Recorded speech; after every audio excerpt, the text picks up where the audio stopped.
one thing I discover is their inner life is actually quite shallow and brittle, because you can't get beyond, I enjoy grace, I've turned my life over to Jesus, or I keep the commandments.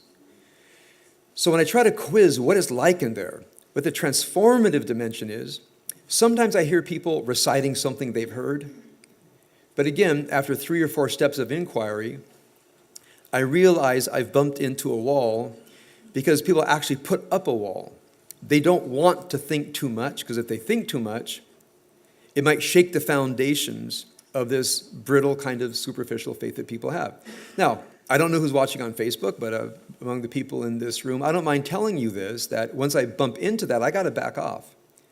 I don't want a person whose life is held together by that kind of brittle or shallow faith. If that's what holds their life together, then that's it. So if they quiz me and say, well, is there a deeper path, something I don't know, then I might go there. So the idea of religion beyond religion, God beyond God, starts with something he actually addresses in the latter part of the book, and that's religious symbology.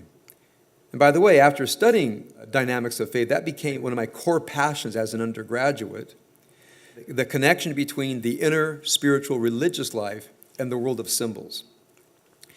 Now, by symbols, we don't only mean tangible symbols, but the idea of language itself.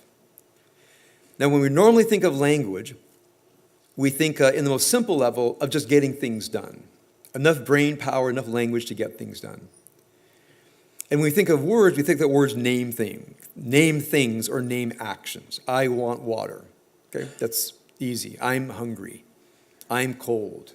Let's build that thing. The problem is the human brain can do so much more and can come up with, for example, the 4 words that guide my inner life: love, justice, truth, and beauty. Now, they don't point to a thing, and they don't even point to an action. They symbolize an inexhaustible depth.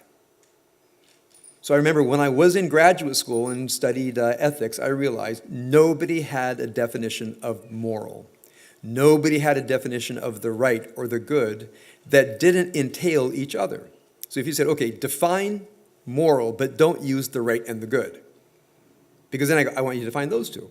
Well, what's moral is that which is right and good. What's the good? It's fulfilling that which is right. So a famous philosopher, early part of the 20th century, said there are core root words in philosophy that you can't define any further. The word names something that cannot be translated back into language that is more, you might say, prosaic, functional language. Once you hit one of those words that is a foundation of human life, you can explain how you use it, you can talk about it. And if someone else is a fluent speaker of the language, when you say the good is the fulfillment of the right, something like people, oh, I get it. So if you do a lot of right things, then you might create the good. Well, you might not. How could that be? Well, we'll talk more. Now we're talking about moral philosophy. So we realize that some words exist as symbols.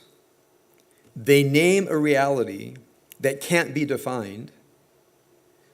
But most of us, if you're thoughtful, engaged in the world, your life is based on these words. Okay? So, for example, justice. I know so many people whose lives are propelled by social justice, but they can't define justice because nobody can.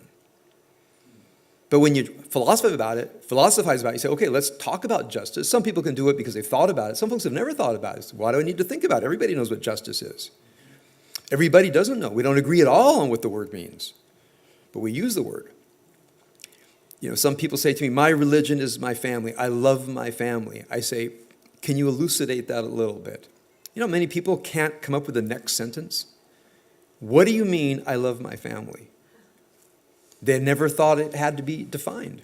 Now remember, I'm not saying you can define it. What I'm saying is you can philosophize about it. And you've heard me talk about love with some depth, because from my years of working on myself and my counseling practice, I think if people had a little more clarity about what love is, they would love better. Many of us love poorly because we've never actually thought what the discipline of love is and try to come close to what the word might mean in a transformational sense. So shalom, shalom,